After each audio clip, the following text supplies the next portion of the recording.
आपण पाहत आहोत SN न्यूज मराठी। लाईक करा, शेअर करा, सबस्क्राइब करा व रहा आमच्या सोबत। सांगोला येथे संयुक्त कृषी समितीच्या वतीने विविध मागण्यांसाठी सांगोला आगारात धरणे व कामबंद आंदोलन करण्यात आले।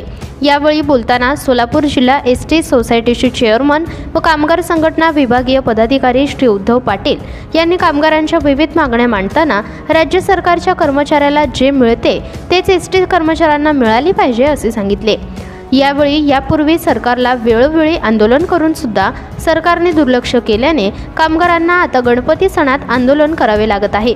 ही वेळ केवळ सरकारच्या वेळकाढूपणामुळे कामगारांवर आली आहे असे यावेळी मत व्यक्त केले।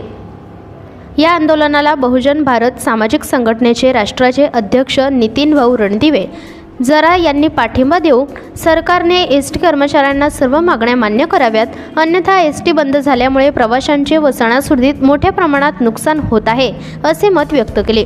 यावेळी कामगार संघटना आगार सचिव पंपू वसेकर, कामगार सेना आगार सचिव सौ सुलोचना पाटील, कामगार सेना विभागीय अध्यक्ष नितीन कोडक, सुनील मोरे, महेश कुसुंबडे, अंकुश आदलिंगे, मनोज मेडशिंकर, आनंदा माळी, सौ फाटे, संदीप साळुंके, सचिन बुरुंजे व अन्य संघटना पदाधिकारी व कर्मचारी उपस्थित होते।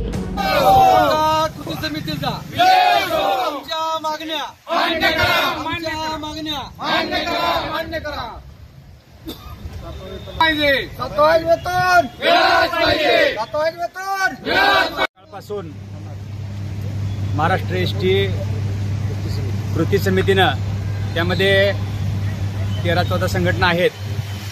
ST कर्मचाऱ्यांना राज्य शासनाला जे मिळतं त्याप्रमाणे ST कर्मचाऱ्याला मिळायला पाहिजे, यासाठी आमचे धरणे आंदोलन आहे। तर ते मुख्यमंत्री साहेब यांनी ताबडतोब आजच्या आज त्याचा निर्णय घेऊन लोकांना मेसेज द्यावा आणि प्रवाशांची गैरसोय होते हे टाळण्याचा प्रयत्न करावा। कारण तर ह्याच्या अगोदर प्रशासनाला वेळोवेळी निवेदन दिलेले आहेत, तरीसुद्धा प्रशासनानं दखल घेतलेली नाही।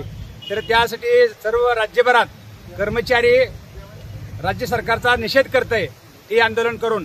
त्यामुळे राज्य शासनानं ताबडतोब कर्मचाऱ्यांसाठी 7वें वेतन लागू करावा, ते राज्य सरकारला मिळतंय ते ST कर्मचाऱ्याला। ठिकाणी सांगोल्यात लोकांनी ठिय्या आंदोलन करून वाहतूक ठप्प झालेली आहे, तरी त्याचं सरकारनं लवकर विचार करून निर्णय घ्यावा अशी विनंती करतो।